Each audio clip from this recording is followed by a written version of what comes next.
बिस्मिल्लाहिर्रहमानिर्रहीम। अस्सलामु अलैकुम वरहमतुल्लाहि वबरकातुहू। नहमदुहु व नुसल्ली अला रसूलिहिल करीम।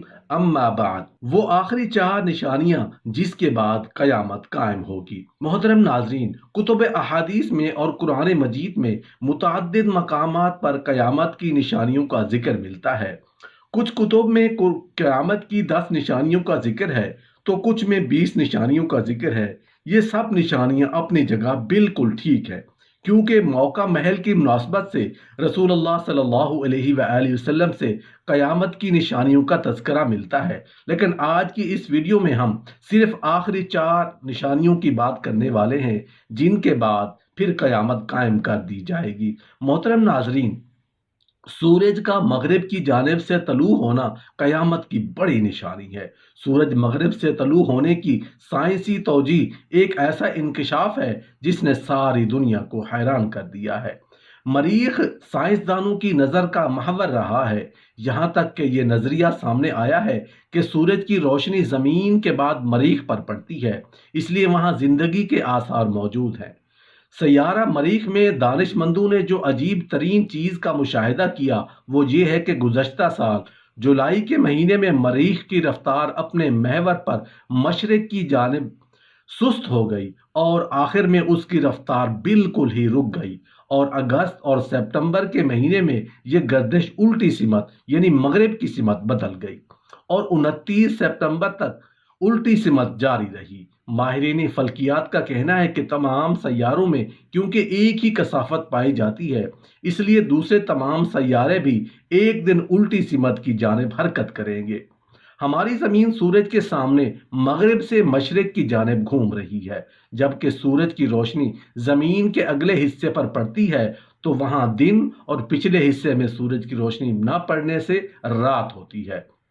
इसी तरह हमारी ज़मीन उल्टा घूमना शुरू करेगी तो जहां से सूरज गरूब होगा उसी सीमा से दोबारा तलू होगा। हज़रत अबू ज़र रज़ी अल्लाह अन्हु से रिवायत है कि जब सूरज गरूब हुआ तो रसूलुल्लाह सल्लल्लाहु अलैहि वसल्लम ने हज़रत अबू ज़र रज़ी अल्लाह अन्हु से फरमाया, तुम्हें मालूम है कि सूरज कहाँ जाता है? मैंने अर्ज़ किया, अल्लाह और उसका रसूल खूब जानते हैं।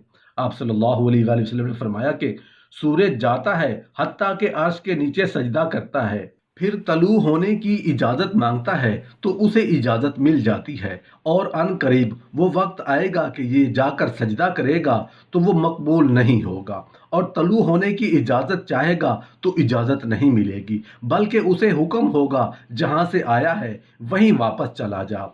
उस वक्त ये मगरिब से तलू होगा, और यही उस आयत करीमा का मतलब है। और आफताब अपने ठिकाने की तरफ चलता रहता है, और ये अंदाज़ा उसका बंधा हुआ है जो ज़बरदस्त इल्म वाला है। रसूलुल्लाह सल्लल्लाहु अलैहि वसल्लम ने इरशाद फरमाया कि उस वक्त तक क़यामत नहीं आएगी जब तक कि सूरज मगरिब से तलू नहीं होगा।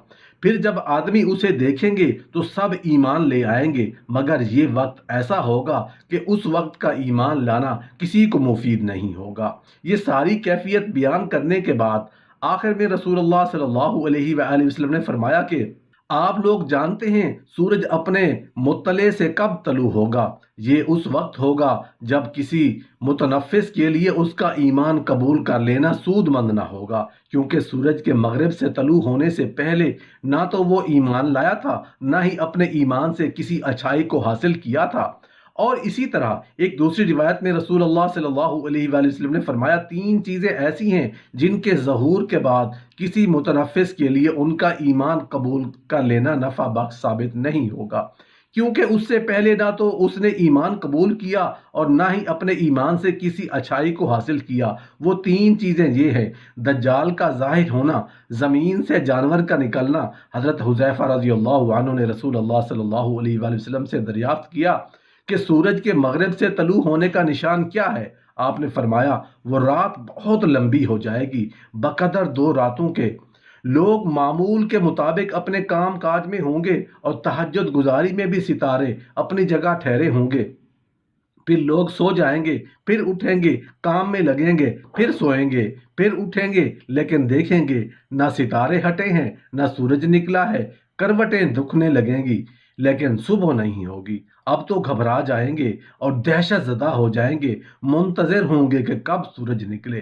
مشرق کی طرف نظریں جمائے ہوئے ہوں گے کہ اچانک مغرب کی طرف سے سورج نکل آئے گا۔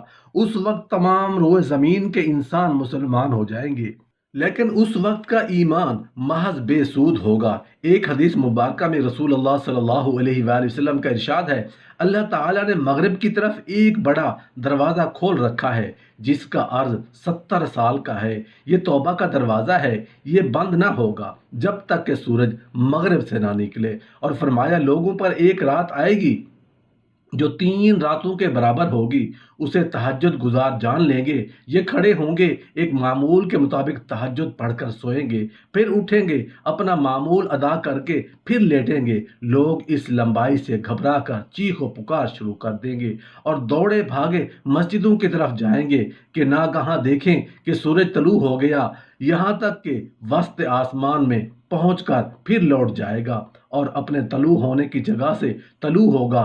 یہی وہ وقت ہے جس وقت ایمان سود مند نہیں۔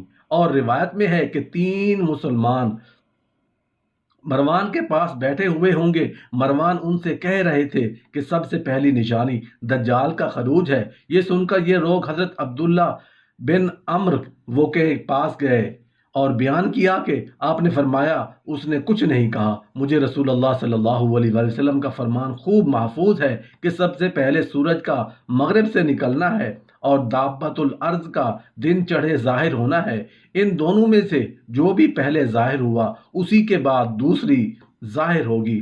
حضرت عبداللہ کتاب پڑھتے جاتے تھے، فرمایا میرا خیال ہے پہلے سورج کا نشان ظاہر ہوگا۔ وہ غروب ہوتے ہی عرش تلے جاتا ہے اور سجدہ کر کے اجازت مانگتا ہے، اجازت مل جاتی ہے۔ جب مشیت الہی سے مغرب سے ہی نکلنا ہوگا تو اس کی بار بار کی اجازت طلبی پر بھی جواب نہیں ملے گا۔ رات کا وقت ختم ہونے کے قریب ہوگا اور یہ سمجھ لے گا کہ اب اگر اجازت ملی بھی تو مشرق میں نہیں پہنچ سکتا، تو کہے گا یا اللہ دنیا کو سخت تکلیف ہوگی۔ اس سے کہا جائے گا یہیں سے طلوع ہو، چنانچہ وہ مغرب سے ہی نکل آئے گا۔ پھر حضرت عبداللہ نے یہی آیت تلاوت فرمائی۔ اسی طرح جب سورج مغرب سے نکلے گا ابلیس سجدے میں گر پڑے گا اور زور زور سے کہے گا الہی مجھے حکم کر، میں مانوں گا، جسے تو فرمائے گا میں سجدہ کرنے کے لیے تیار ہوں۔ اس کی ذریت اس کے پاس جمع ہو جائے گی اور کہے گی یہ ہائے وائے یہ کیسی ہے؟ وہ کہے گا مجھے یہیں تک کی ڈھیل دی گئی تھی، اب وہ آخری وقت آ گیا ہے۔ پھر صفا کی پہاڑی کے غار سے دابۃ الارض نکلے گا، اس کا پہلا قدم انطاکیہ میں پڑے گا، وہ ابلیس کے پاس پہنچے گا اور اسے تھپڑ مارے گا۔ رسول اللہ صلی اللہ علیہ وآلہ وسلم فرماتے ہیں ہجرت منقطع نہ ہوگی جب تک کہ دشمن برسر پیکار رہے۔ ہجرت کی 2 قسمیں ہیں، ایک تو گناہوں کو چھوڑنا اور دوسرے اللہ اور اس کے رسول کے پاس ترک وطن کر کے جانا۔ یہ بھی باقی رہے گی جب تک کہ توبہ قبول ہوتی ہے، اور توبہ قبول ہوتی رہے گی جب تک کہ سورج مغرب سے نہ نکلے۔